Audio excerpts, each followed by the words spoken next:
Hi friends, welcome back to our channel. இப்போது இந்த வீடியோவை நீங்கள் பார்த்துட்ருக்கீங்க அப்படின்னா உங்களோட மனசில் கட்டாயம் ஒரு ஆழமான வலி இருக்குன்னு அர்த்தம். யாராவது உங்களை கேவலப்படுத்தியிருக்கலாம், மதிக்காமல் பேசியிருக்கலாம், இல்லைனா நீங்கள் செஞ்ச நல்லதை மறந்துட்டு உங்களை ஒரு குப்பை மாதிரி நடத்தியிருக்கலாம். அந்த வார்த்தைகள் உங்கள் காதுக்குள்ளே இன்னும் கேட்டுக்கிட்டே இருக்கலாம். அந்த ரணம் இன்னும் ஆறாமல் இருக்கலாம். உங்ககிட்ட ஒன்று கேட்குறேன், இன்னும் எவ்வளவு நாளைக்கு அவங்க பேசுனதுக்காக நீங்கள் அழுதுகிட்டே இருக்க போகிறீங்க? உங்கள் நிம்மதியோட ரிமோட் கண்ட்ரோலை ஏன் இன்னும் இன்னொருத்தங்க கையில் கொடுத்து வச்சுருக்கீங்க? இந்த வீடியோவோட எண்டில் உங்களை காயப்படுத்தினவங்கள நினச்சி நீங்கள் வருத்தப்பட மாட்டீங்க. அதுக்கு பதிலாக உங்களை அவமானப்படுத்தினவங்க உங்களை நினச்சி பயப்படுற அளவுக்கு ஒரு பெரிய மாற்றத்தை நீங்கள் உங்களுக்குள்ள கொண்டு வருவீங்க. இது வெறும் மோட்டிவேஷன்லாம் இல்லை, உங்களை நீங்களே செதுக்க போகிற ஒரு ஆயுதம். இதை ஒரு நிமிஷம் காது கொடுத்து கேளுங்க. ஏன்னா இப்போது நான் சொல்ல போகிற விஷயம் உங்கள் வாழ்க்கையில் இனிமேல் நடக்க போகிற பல அவமானங்களை, பல வழிகளை நீங்கள் கையாளுற விதத்தையே மொத்தமாக மாற்றிடும். நம்ம வாழ்க்கையில் இது நடக்காமல் இருக்காது. நம்மளை மதிக்காமல் இருக்கிறவங்க, நம்ம மனசு புண்படுற மாதிரி பேசுகிறவங்க, இவங்களை சந்திக்காமல் இருக்கவே முடியாது. ஆனால் ஒன்று தெரிஞ்சுக்கோங்க, அவங்க உங்களை நோக்கி வீசுகிற வார்த்தை உங்களை காயப்படுத்தும்னா அதை நீங்கள் அனுமதிக்கணும். இனிமேல் அந்த அனுமதியை யாருக்கும் கொடுக்காதீங்க. ஏன்னா உங்கள் மனசு குப்பை தொட்டி கிடையாது, எவன் எதை வீசினாலும் தாங்கிக்கிறதுக்கு. அடுத்த தடவை யாராவது உங்களை வேணும்னே அவமானப்படுத்தும் போது, உங்கள் மனசை காயப்படுத்தும் போது ஒரு நிமிஷம் ரியாக்ட் பண்ணாதீங்க, கோவப்படாதீங்க, அவங்கக்கிட்ட போய் வாக்குவாதம் பண்ணாதீங்க, என்கிட்ட மன்னிப்பு கேளுன்னு கெஞ்சாதீங்க, உங்கள் முகத்தில் சின்ன சலனத்தை கூட காட்டாதீங்க. ஏன் தெரியுமா? உண்மை என்னன்னா அவங்க தப்பு பண்ணுறாங்க, அவங்க எல்லையை மீறாங்கன்னு அவங்களுக்கே நல்லா தெரியும். யாராவது உங்களை அவமானப்படுத்தும் போது அது தெரியாமல் நடக்கிறது இல்லை, அது ஒரு விபத்து இல்லை, அது அவங்க வேணும்னே எடுத்த ஒரு முடிவு. அவங்க என்ன பண்ணுறாங்க, என்ன பேசுகிறாங்கன்னு அவங்களுக்கு முழுசாக தெரியும். அந்த வார்த்தைகளை உங்ககிட்ட சொல்கிறதுக்கு முன்னாடியே அதோட வலி என்னன்னு அவங்களுக்கு நல்லாவே தெரியும்.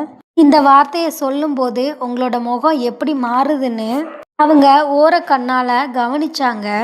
அது உங்களுக்கு தெரியுமா? அவங்களுக்கு உண்மையாகவே என்ன வேணும்? உங்களோட ரியாக்ஷன், அது மட்டும்தான் அவங்களுக்கு வேணும். நீங்கள் கோபத்தில் கத்தணும், அழுது புலம்பணும், இல்லைனா ஏன் என்கிட்ட நீங்கள் இப்படி பேசுனீங்க, நான் என்ன தப்பு செஞ்சேன் அப்படின்னு அவங்க பின்னாடியே போய் நீங்கள் விளக்கம் கேட்கணுன்னு ஆசைப்படுறாங்க. ஏன்னா நீங்கள் எப்போ இந்த மாதிரி ரியாக்ட் பண்ண ஆரம்பிக்கிறீங்களோ அந்த நிமிஷம் அவங்க ஜெயிச்சிட்டாங்க. அவங்க நினச்சது நடந்துருச்சு. உங்களோட உணர்ச்சிகள், உங்கள் சக்தி, உங்கள் நிம்மதி எல்லாத்தையும் அவங்க கண்ட்ரோல் பண்ண ஆரம்பிச்சிடுறாங்க. உங்கள் நிம்மதியோட ரிமோட் கண்ட்ரோல் அவங்க கைக்கு போயிடுது. ஒருத்தன் உங்களை கோவப்படுத்த முடியுதுன்னா அவன் உங்களை விட மேலே இருக்கான்னு அர்த்தம் இல்லை, அவன் உங்களை ஒரு அடிமையாக மாற்றிட்டான்னு அர்த்தம். உங்கள் உணர்ச்சியை அடுத்தவன் கையில் கொடுக்காதீங்க. அவங்க உங்களை ஆட்டி வைக்க நினைக்கிறாங்க, ஆனால் நீங்கள் அசையாமல் நின்னா அவங்க தோற்றுருவாங்க. பார்ட் 1, அமைதியின் சக்தி. ஆனால் இங்கே தான் நீங்கள் மொத்த ஆட்டத்தையும் ஆரம்பிக்க போகிறீங்க.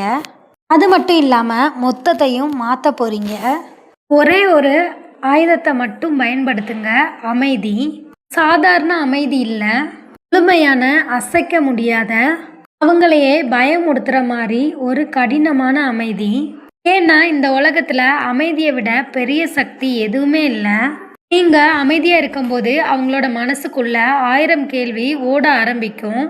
என்னடா இது, நம்ம எவ்வளோ சொல்லியும் இவன் ஒன்றுமே பேசாமல் நிற்கிறான், நான் செஞ்சது தப்பா, நான் கொஞ்சம் ஓவராக பேசிட்டேனா, ஏன் இவங்க ரியாக்ட் பண்ணலை? உங்கள் அமைதி அவங்க செஞ்ச தப்பை அவங்களுக்கே கண்ணாடி மாதிரி திருப்பி காட்டும். உங்கள் மேலே இருந்த கண்ட்ரோலை அவங்க இழந்துட்டாங்கன்னு அந்த நிமிஷம் அவங்க உணருவாங்க. சத்தம் போட்டால் அது வெறும் இரைச்சல் தான், ஆனால் அமைதியாக இருந்தால் அது ஒரு இடி மாதிரி அவங்க காதில் கேட்கும். பதில் பேசாத ஒவ்வொரு நொடியும் நீங்கள் அவங்கள விட பல மடங்கு உயர்ந்து நிற்கிறீங்க. ஒன்று மட்டும் நல்லா புரிஞ்சுக்கோங்க, ஒருத்தரை உங்கள் உலகத்தில் முக்கியமே இல்லாதவரா ஆக்குறத விட ஒரு பெரிய பழிவாங்கல் இந்த உலகத்தில் எதுவுமே கிடையாது. பார்ட் 2, கர்மா மற்றும் உங்கள் கவனம். நிறைய பேர் செய்கிற தப்பு இதுதான். அவங்க நம்மளுக்கே தேவையில்லாத சண்டைகளை போய் நம்ம சக்தியை வீணடிப்போம். கர்மா பேச வேண்டிய சில சண்டைகளை நீங்கள் போய் சண்டை போட தேவையில்லை அப்படின்னு நம்புங்க. கர்மா அப்படின்றது எப்போவுமே சரியான நேரத்துக்கு வரும். அதுக்கு தெரியும் எப்போ வரணும், எப்படி வரணும்னு. அது இன்னைக்கு இருக்கலாம், நாளைக்கு இருக்கலாம், இல்லை ஒரு மாதம் கழிச்சு கூட இருக்கலாம்.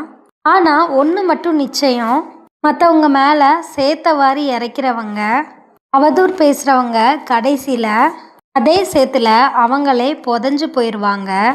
இதுதான் பிரபஞ்சத்தோட விதி. உங்களோட நேரமும் உழைப்பும் ரொம்ப புனிதமானது. அதை தகுதி இல்லாத மனுஷங்களுக்காக செலவு பண்ணாதீங்க. ஒரு முட்டாள்கிட்ட நீங்கள் நியாயம் பேச முயற்சிக்கிற ஒவ்வொரு நிமிஷமும் உங்கள் வெற்றியோட நேரத்தை நீங்கள் அடகு வைக்கிறீங்கன்னு அர்த்தம். அவங்க குப்பையை உங்கள் மேலே கொட்ட பார்ப்பாங்க, ஆனால் நீங்கள் அந்த குப்பை தொட்டி கிடையாதுன்னு நிரூபிச்சுக்கிட்டு போயிட்டே இருங்க. அவங்க போடுற சத்தத்தை விட உங்கள் வளர்ச்சி கொடுக்குற சத்தம் ரொம்ப பெருசாக இருக்கணும். அவங்க உங்களை கீழே இழுக்க முயற்சி பண்ணுறாங்கன்னா நீங்கள் அவங்கள விட உயரத்தில் இருக்கீங்கன்னு தான் அர்த்தம். அதனால தான் உயரத்தில் இருக்கிற உங்களை சில சமயம் அவங்க சரிக்க பார்க்குறாங்க. பாசம் அப்படின்ற ஒரு விஷயத்த ஆயுதமாக பயன்படுத்தி. ஸோ எப்போவுமே நீங்கள் உங்களோட உயரத்தை மட்டும் தக்க வச்சுக்கோங்க. அதனால் அவங்க பேசட்டும், உங்களை மதிக்காமல் கூட இருக்கட்டும், அவங்க உங்களை குறைச்சி மதிக்கட்டும், அவங்க சின்னத்தனமாக இருந்து அவங்களோட சக்தியை வீணடிக்கட்டும். ஆனால் நீங்கள் உங்களோட எதிர்காலத்தில் மட்டும் கவனத்தை செலுத்துங்க. உங்கள் இலக்கு மேலே மட்டும் கவனத்தை செலுத்துங்க. அவங்கக்கிட்ட சண்டை போடுற அந்த 10 நிமிஷம் உங்கள் வாழ்க்கையை மேம்படுத்த நீங்கள் செலவு பண்ணலாம். நீங்கள் வளர்ந்துக்கிட்டே இருங்க, உங்கள் வாழ்க்கையை கட்டுங்க. நீங்கள் அப்படிப்பட்ட ஒரு வாழ்க்கையை வாழுங்க. அவங்க தூரத்தில் இருந்து பார்த்து, அடடா அவங்க கிட்ட அன்னைக்கு அப்படி நடந்துக்கிட்டோமே அப்படின்னு ஃபீல் பண்ணுவாங்க. அது மட்டும் இல்லாமல் அவங்க எங்கேயோ போயிட்டாங்க இன்னைக்கு அப்படின்னு ஒரு சில விஷயம் கூட அவங்கள உணர செய்யும். நம்ம தப்பு பண்ணிட்டோம் அப்படின்னு ரொம்ப கில்ட்டியாக கூட ஃபீல் பண்ணுவாங்க. அப்படிப்பட்ட நாள் தான் உங்களோட உண்மையான வெற்றி. 3வது பார்ட், அமைதியின் உளவியல். நீங்கள் ஏன் ரியாக்ட் பண்ணக்கூடாதுன்னு இன்னும் ஆழமாக சொல்கிறேன், கேளுங்க. நீங்கள் ரியாக்ட் பண்ணும்போது உங்களோட சக்தியை அவங்களுக்கு தாரமாக்குறீங்க. யாரோ ஒருத்தர் உங்களை அவமானப்படுத்துகிறாங்க, அவங்க ஒரு குழப்பத்தை எதிர்பார்க்குறாங்க, நீங்கள் உடஞ்சி போவீங்கன்னு நினைக்கிறாங்க, நீங்கள் கத்துவீங்கன்னு நினைக்கிறாங்க. நீங்கள் கத்துற அந்த நிமிஷம் அவங்க மனசுக்குள்ள சிரிப்பாங்க. பாத்தியா, நான் நினச்ச மாதிரி இவனை ஆட்டி வச்சிட்டேன், இவனோட கண்ட்ரோல் என்கிட்ட இருக்கு அப்படின்னு நினைப்பாங்க. அவங்க விளையாட்டில் அவங்க ஜெயிச்சிட்டாங்க. ஆனால் நீங்கள் எதுவுமே சொல்லாமல், அசைவே இல்லாமல், அவங்க கண்ணை நேராக பார்த்து ஒரு வார்த்தை கூட பேசாமல், இல்லைனா அந்த இடத்த விட்டு நகர்ந்து போகும்போது அந்த மொத்த சக்தியும் நீங்கள் ஒரே நிமிஷத்தில் நீங்கள் திரும்ப எடுத்துக்கிறீங்க. அவங்க காற்றுல கத்திய வீசின மாதிரி ஆயிடும்.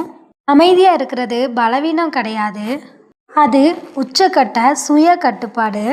நீங்கள் பதில் பேசாமல் இருக்கும்போது அவங்களுக்கு ஒரு பெரிய பயம் வரும். ஏன்னா உங்களோட மௌனம் அவங்களுக்கு ஒரு புரியாத புதிராயிடும். நான் இவ்வளோ பேசியும் அவன் ஏன் இன்னும் அசையவே இல்லைங்க, இவங்கிட்ட ஏதோ ஒரு பெரிய சக்தி இருக்குன்னு அவங்க ஆடி போயிடுவாங்க. அவங்க எதிர்பார்த்த அந்த ரியாக்ஷன் கிடைக்காதப்ப அவங்க வீசின விஷம் அவங்களுக்கு பாரமாக மாறிடும். உங்ககிட்ட விளக்கம் கேட்கணும்னா அவங்க காத்துக்கிட்டு இருப்பாங்க. ஆனால் நீங்கள் கொடுக்குற அந்த மௌனம் அவங்களோட அகங்காரத்தை சுக்கு நூறாக உடைச்சிரும். உங்கள் வார்த்தைகள் உங்கள் மேலே படவே இல்லை, அவங்க எதிர்பார்த்த விளைவுகள் நடக்கலை. அப்போ தான் அவங்களுக்கு பயம் வரும். உங்களோட அமைதி அவங்க செஞ்ச தப்போட பாரத்தை அவங்க மேலேயே திருப்பி வைக்கும். மொத்தத்தில் என்னன்னா, மற்றவங்கள காயப்படுத்துகிற, அவமானப்படுத்துகிற பெரும்பாலான பேர் அவங்களுக்குள்ளேயே பல போர்களில் சண்டை போட்டுக்கிட்டு இருக்காங்க. அவங்களோட தாழ்வு மனப்பான்மை, அவங்களோட தோல்விகள், அவங்களோட பயங்கள், இது எல்லாத்துலேயும் அவங்க மூழ்கி போயிருக்காங்க. அவங்கள சக்தி வாய்ந்தவராக உணர அவங்க கிட்ட இருக்கிற ஒரே சுலபமான வழி உங்களை சின்னவரா, பலவீனமானவரா, அதாவது பலம் இல்லாத ஒரு மனுஷனா உங்களை உணர வைக்கிறது தான். அதுக்காக அவங்க எடுத்துக்கிற முயற்சிகள் தான். ஆனால் நீங்கள் ரியாக்ட் பண்ணாத அந்த நிமிஷம் அவங்க கட்டின அந்த போலியான சக்தி கோட்டை இடிஞ்சு விழுந்துருது. அவங்க இருட்டோட தனியாக விடப்படுறாங்க. 4வது பார்ட், அமைதி ஒரு உளவியல் ஆயுதம். உங்கள் அமைதி அவங்க மனசில் ஒரு பெரிய உளவியல் போர்க்களத்தையே உருவாக்குது. நீங்கள் பதில் பேசாத ஒவ்வொரு செகண்டும் அவங்க ஓவராக யோசிக்க ஆரம்பிப்பாங்க. ஒருவேளை நான் சொன்னது தப்பா, நான் வரம்பு மீறிட்டேனா, இல்லைனா அவங்க ஏதாவது பெருசாக பிளான் பண்ணுறாங்களா, அவங்களோட மனசே அவங்களுக்கு ஒரு சிறை ஆயிடும். ஆனால் நீங்கள் உங்கள் மரியாதையோட, உங்களோட நிம்மதியோட, உங்கள் கவனம் சிதறாமல் அடுத்த கட்டத்துக்கு போய்கிட்டே இருப்பீங்க. அமைதி அவங்களோட பலவீனத்தை வெளிச்சம் போட்டு காட்டும். உங்களை மதிக்காத ஒருத்தரை நீங்கள் கண்டுக்காமல் விடும்போது, புறக்கணிக்கும் போது அவங்களுக்கு அவங்க இடமே தெரிய வரும். உண்மையை சொல்ல போனால் உங்களை ஒருத்தர் மதிக்கிறாரா இல்லையான்னு உங்கள் வாழ்க்கையில் ஒரு பெரிய விஷயமா இருக்கக்கூடாது. நீங்கள் எப்போவாவது ஒரு சிங்கம் நாய் குறைக்கிற சத்தத்துக்கு திரும்பி நின்று பதில் சொல்கிறத பார்த்துருக்கீங்களா? கண்டிப்பாக பார்த்துருக்க மாட்டீங்க. ஏன்னா சிங்கத்துக்கு அது யாருன்னு தெரியும், அதோட பலம் என்னன்னு தெரியும், அதோட லெவல் என்னன்னு தெரியாத ஒன்றுக்கிட்ட அதோட பலத்தை அது நிரூபிக்க தேவையில்லை. அப்படி ஒரு மனப்பான்மை தான் உங்களுக்கு வேணும். நீங்கள் சிங்கம் மாதிரி கெத்தாக இருங்க, குறைக்கிறவங்க குறைச்சிட்டே இருக்கட்டும். நாய் குலைக்கிறதுலாம் பார்த்தீங்கன்னா அதோட சுபாவம் தான். இதுவே பார்த்தீங்கன்னா அதை கண்டுக்காமல் போகிறது தான் ராஜ சுபாவம். உங்களை சுற்றி சத்தம் போடுறவங்களுக்காக உங்களோட வேகத்தை குறைச்சிக்காதீங்க. அவங்க உங்களை சீண்டி பார்க்கட்டும், அவங்க வார்த்தை எல்லாமே உங்கள் மேலே கல் மாதிரி வீசட்டும். நீங்கள் ஒரு கல்லை கூட கையில் எடுக்க வேண்டாம். ஏன்னா நீங்கள் இங்கே சின்ன சின்ன சண்டை போட வரல. இந்த இடத்துல உங்கள் சாம்ராஜ்யத்தை தான் நீங்கள் கட்ட வந்திருக்கீங்க. 4வது பார்ட், வெற்றி தான் சிறந்த பழிவாங்கல். வெற்றி, இந்த ஒரு வார்த்தை தான் யாராலையும் எதிர்த்து பேச முடியாத ஒரு மொழி. நீங்கள் உண்மையாகவே ஜெயிக்கும்போது, அசைக்க முடியாத ஒன்றை நீங்கள் உருவாக்கும்போது, அவங்க கற்பனை பண்ணி கூட பார்க்காத ஒரு இடத்த நோக்கி போகும்போது, அவங்க அன்னைக்கு சொன்ன வார்த்தைகளுக்கு எந்த அர்த்தமும் இல்லை அப்படின்னு ஆயிரும். அது வெறும் இரைச்சலாக மாறிடும். உங்களை அவமானப்படுத்தினவங்க, சந்தேகப்பட்டவங்க எல்லாருக்கும் கொடுக்கக்கூடிய சிறந்த பதில் நீங்கள் அடைய போகிற வெற்றி தான். அவங்க உங்களை அவமானப்படுத்தினதுக்கு காரணமே நீங்கள் என்னவாக முடியும் அப்படின்னு அவங்களுக்கு இருந்த பயம்தான். யாருமே முக்கியம் இல்லாத விஷயம் மேலே கல் எறிய மாட்டாங்க. அவங்க உங்களை குறி வச்சாங்கன்னா அதுக்கு காரணம் உங்ககிட்ட ஏதோ ஒன்று இருக்குது, அது அவங்கள பயமுறுத்துது. அதை வளர விடாமல் அப்போவே அழிக்கணும்னு நினச்சாங்க. ஆனால் அவங்க தோத்துட்டாங்க. ஏன்னா அவங்க வீசின ஒவ்வொரு அவமானமும் உங்களுக்கு ஒரு எரிபொருள் மாதிரி தான். அவங்க சொன்ன ஒவ்வொரு கிண்டலும், ஒவ்வொரு ஏளனமும் உங்கள் வெற்றி கோட்டைக்கான அஸ்திவாரத்தோட ஒரு கல்லாக மாறிடுச்சு. அவங்க வீசுகிற கல்லில் நீங்கள் உங்கள் கோட்டையை கட்டுங்க. அவங்க உங்களை கீழே தள்ள நினச்சாங்க. ஆனால் நீங்கள் அந்த அடியையே படிக்கட்டாக மாற்றி மேலே ஏறிட்டீங்க. நீங்கள் வாக்குவாதம் பண்ண தேவையில்லை.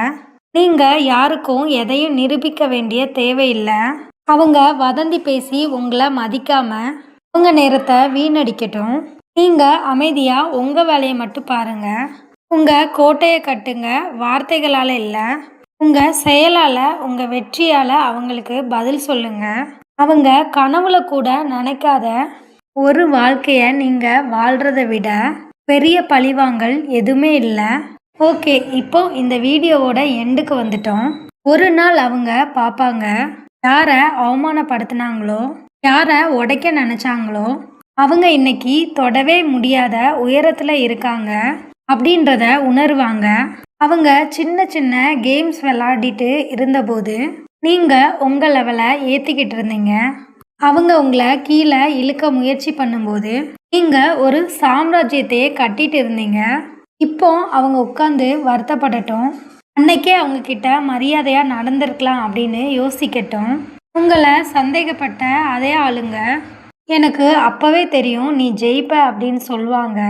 உங்களை திட்டின அதே வாய் புகழும். ஆனால் அப்போ ரொம்ப தாமதமாக இருக்கும்.